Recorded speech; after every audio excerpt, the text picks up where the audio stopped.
Oremos. Padre Celestial, encomiendo el mensaje de tu palabra para que sea un bálsamo para los corazones que duelen y para aquellos que necesitan un avivamiento en sus vidas. Y esto te lo pido en el poderoso nombre de Jesús. Amén. Estar desanimado, abatido y triste son condiciones que afectan a todos, tarde o temprano. Conozco a una hermana en la fe que admite que cada vez que se siente deprimida, sale a comprar un par de zapatos. Tiene docenas de pares de zapatos en su armario. Pero eso es su defensa en esos bajones de la vida. Pero ahora vamos a regresar en el tiempo.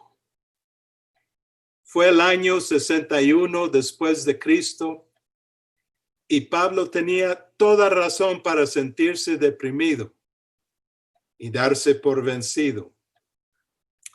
Ya era un hombre avanzado de edad y estaba por finalizar su larga carrera como apóstol de Jesucristo, como guerrero general en el ejército de Dios. ¿Y cuál iba a ser su recompensa después de tantos años de servicio fiel? Esperaba ser ejecutado. Por su fe se encontraba preso en Roma.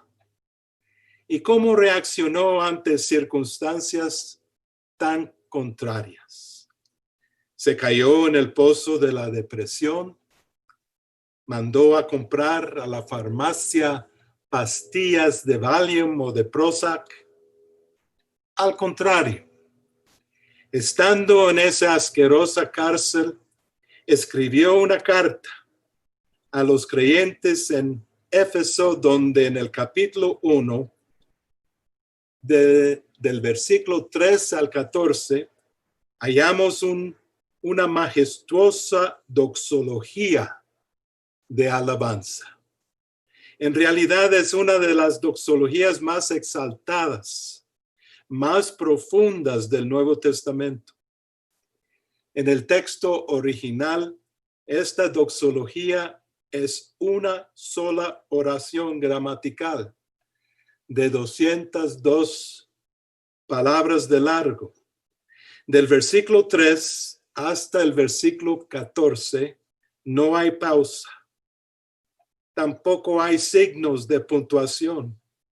Es como si en el interior de Pablo hubiera estallado un incontenible manantial, un río sin fin de expresión de alabanza. Esta doxología contiene verdades que pueden levantarnos en tiempos turbulentos, como los en que vivimos hoy día. La doxología empieza en el versículo 3.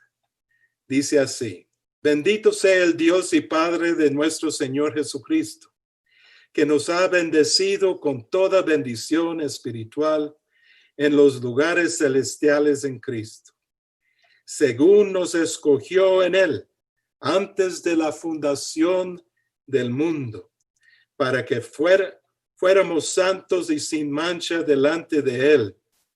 Ahora, subrayan las palabras según nos escogió en Él. Nos escogió en Él. Esta es la primera gran verdad que quiero dejarles hoy día. El texto original nos da la idea que Dios en la eternidad pasada escogió entre muchos, algunos para sí mismo. Dios, antes de crear al universo, tomó una decisión en cuanto a usted, en cuanto a mí. Él decidió hacer de nosotros hijos de su familia, la familia de Dios. Imagínense, antes que yo existiera, Dios dispuso hacer de mí hijo suyo y lo hizo a base de la muerte de Jesucristo. Ahora, yo no merezco haber sido escogido de ninguna manera. Su selección no se basó en ninguna obra buena que iba a realizar en el futuro. Lo maravilloso no es que yo escogí a Dios. Lo maravilloso es que Él me escogió a mí, porque yo merezco ser juzgado y luego condenado al infierno. Desde la eternidad pasada, Dios tocó mi vida y expresó palabras como estas. Roberto, yo te amo y quiero que seas mío. Te escojo entre muchos para mí mismo. El 23 de septiembre de 1962 vas a reconocer a mi hijo como Salvador y serás mío para siempre. Hermanos, así es precisamente lo que sucedió. El mes pasado, septiembre, cumplí 57 años de haber conocido a Jesús, a la tierna edad de 17. Ustedes pueden hacer la mate. Él me escogió. Los mejores teólogos de todos los siglos no han podido conciliar completamente la relación entre la elección de Dios y la libre voluntad del hombre. Pero las dos verdades caminan mano a mano. Sospecho que uno de los momentos más sublimes para cualquier mujer es durante su boda, cuando ella hace su entrada triunfal al ritmo de la marcha nupcial. Viví esta experiencia en la boda de nuestra hija, Trudy, la pequeña, la consentida. Todavía veo a nuestra Trudy entrando al templo envuelta en toda su esplendor. ¡Qué momento más sublime! Los parientes y amigos más íntimos le rodeamos. Brillaba en su vestido tan blanco, tan elegante. Y luego la concurrencia, nos pusimos de pie y todos la admiraron. Imagino que todas las mujeres casadas recuerden de ese gran momento. Fue una procesión conmovida por amor y conmovida por una selección apasionada. Mientras se acercaba al altar, ella tenía ojos solo para una persona. Y por cierto, no miraba por su papá, sino buscaba el rostro de su novio.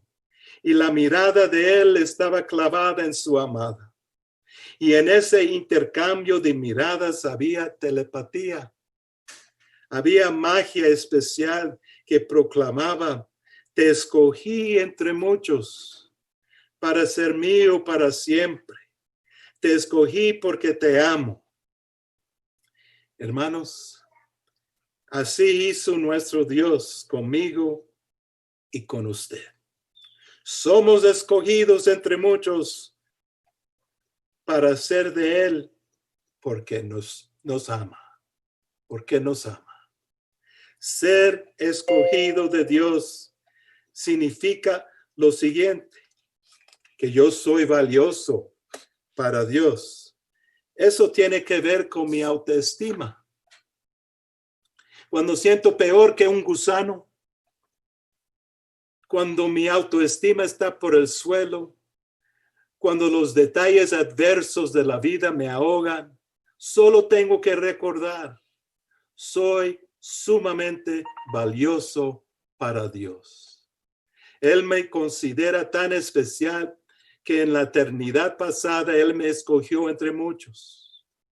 La otra implicación de esta verdad de ser escogido de Dios es que lo vemos al final de ese versículo. Yo debo ser diferente en mi forma de vida. Versículo 4. Para que fuésemos santos y sin mancha delante de Dios. Ser santo e irreprensible significa ser separado para Él, ser diferente de las otras personas que no conocen a Dios a través de Jesús. ¿Se atreve usted a ser transparente ante las personas más cercanas a su persona? ¿Se atreve a preguntarles cuáles son las áreas de su vida que ellos se han fijado necesidad de cambio para que pueda ser más consagrado al Señor y ser diferente para su gloria? Él nos escogió para que fuésemos santos y sin mancha. Qué gran ánimo nos da en tiempos turbulentos esta verdad. Somos escogidos de Dios. La segunda gran verdad que nos ayudará a confrontar los días turbulentos en los cuales vivimos está en el versículo 5. En amor, habiéndonos predestinado para ser adoptados, hijos por medio de Jesucristo. Subrayen las palabras adoptados, hijos. Nos predestinó para ser hijos adoptados. Adopción. Es un término legal derivado de la corte romana. Oigan lo que dice William Barclay, el conocido maestro de la Biblia, en cuanto al concepto de la adopción de hijos en la cultura romana. Fue una ley vigente en el tiempo del apóstol Pablo. En el Imperio Romano, la familia estaba basada en lo que se llamaba el pater potestas. ¿Qué quiere decir?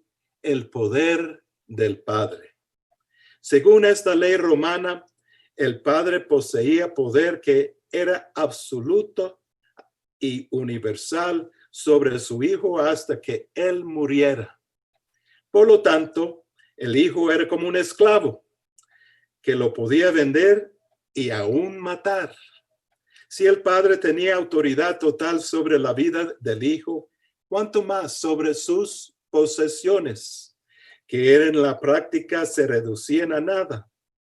Pues el hijo no podía poseer nada, pues todo era del padre, importando poco origen, regalo o herencia. La edad del hijo contaba poco o nada.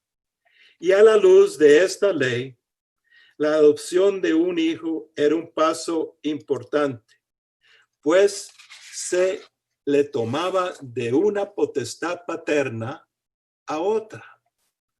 A pesar de todo, esta transacción legal era muy común. Se daba este paso para evitar que una familia sin descendencia cercana se extinguiese. Oigan, el hijo adoptivo adquiría todos los derechos de un hijo legítimo y por lo tanto perdía aquellos de su anterior familia. De la misma manera, todas las deudas y cuentas pendientes de la antigua familia se cancelaban y se consideraban como si nunca hubiesen existido. Pablo usa esta costumbre de adopción romana para ilustrar nuestra adopción espiritual. Antes vivíamos en la familia de Satanás, hijos suyos, bajo su control, sus deseos, su poder, su pater potestas. Pero ahora a través de Cristo, Dios el Padre nos ha adoptado en su familia. Soy 100% hijo legítimo de Él. Jesús me acepta como su hermano. Soy coheredero con Él. Este traslado a otro Padre potestas canceló mi pasado, mis pecados, mis deudas, mis fracasos. Ahora puedo usar esa expresión informal e íntima que el niño hebreo utilizaba para dirigirse a su padre. Abba Padre, Tata Celestial, Papi, mi Papi Celestial. ¿Han conocido alguna vez a un hijo adoptado? Yo sí. Fue una nena llamada Jenny, hija adoptada de un exalumno de CETECA. Cuando Jenny tenía 3 años, la rescataron de una cantina asquerosa en la costa sur de Guatemala. Cuando la conocí, había vivido ya varios años en su nueva familia. Jamás había visto una criatura tan llena de vitalidad. Su deleite era convivir en su nuevo hogar. Todo el día pasaba feliz jugando, cantando, canturreando. ¿Por qué tan segura? ¿Por qué tan feliz? Porque su nueva familia la envolvieron en amor. Dijeron, eres alguien especial, Jenny. Ven a vivir con nosotros. Vamos a olvidarnos de tu pasado. Te daremos una nueva vida. Te vamos a cuidar con todos los recursos a nuestro alcance. Esta casa es tuya. Esta cama, estos vestiditos, estos juguetes. Ay, nuestro Dios será tu Dios. Jenny, te queremos. Te vamos a cuidar. Ven y viva bajo nuestro Pater Potestas. Hermano, la próxima vez que usted se desanima y cae en ese abismo de depresión por la turbulencia que le rodea, recuerde de que usted es hijo, es hija, adoptado por el Rey de Reyes. Y todos los recursos de su Papi Celestial están disponibles para los de su casa. Pero ¿saben algo? El Padre humano puede amar a su hijo adoptado y proveerles todos sus recursos y aún darle una herencia. Pero lo que nuestro Padre Celestial puede hacer es incapaz de hacer el Padre humano, es darle su mera naturaleza. Tenemos en nosotros la naturaleza divina y un día seremos semejante al Hijo de Dios. El Padre humano no puede darle a su hijo adoptado características de su persona, pero Dios nuestro Padre sí nos ha dado sus características. Podemos actuar como Él. Pregunto, ¿será que todos los recursos de nuestro Padre Celestial están disponibles aún en medio de la crisis socioeconómica y de salud que envuelve Guatemala hoy día? En medio de tremenda pesimismo y turbulencia, usted puede decir con toda seguridad que es hijo adoptado por el Rey de Reyes y su Padre Celestial le va a dar su naturaleza para vivir una vida santa y va a suplir todas sus necesidades, pase que pase. Me escogió, me adoptó y ahora vamos a terminar con la tercera gran verdad y está en el versículo 7. En quien tenemos redención por su sangre, el perdón de pecados según las riquezas de su gracia. La tercera gran verdad que nos ayudará a enfrentar los días turbulentos está en 3 palabras. Nos ha redimido. Tenemos redención. Redención. Es una palabra cargada de simbolismo bíblico. Una palabra cuyas raíces se encuentran en el Antiguo Testamento. Consiste en la liberación de esclavitud por medio del pago de un rescate. En el Imperio Romano, en aquel entonces, había 6 millones de esclavos. Y era cosa muy natural para la gente comprar y vender esclavos. incluso los creyentes en el Señor tenían esclavos. Entonces, cuando los de Éfeso leyeron en la carta de Pablo que en Cristo tenían redención, inmediatamente captaron el significado de ser redimidos por la sangre de Cristo. Fueron en su vida anterior esclavos del pecado, pero Cristo, a través de sus sufrimientos físicos y espirituales, a través de su derramamiento de sangre, Él les liberó de la esclavitud del pecado. En Cristo hay libertad y perdón de pecado. El otro día leí la historia verídica que se halló en el diario de un capellán de la Segunda Guerra Mundial. Es una historia de prisioneros de guerra. En particular, la historia de un joven prisionero escocés. Oigan lo que escribió el capellán. El joven escocés trabajaba en un ferrocarril. El día de trabajo forzado había terminado y estaba ya contando las herramientas. Y cuando la cuadrilla estaba a punto de retirarse, un guardia japonés dijo que faltaba una pala. Este insistía que alguien se la había robado para venderla. El soldado guardia se paseaba de aquí para allá maltratando y denunciando la vileza y bajeza de estos prisioneros.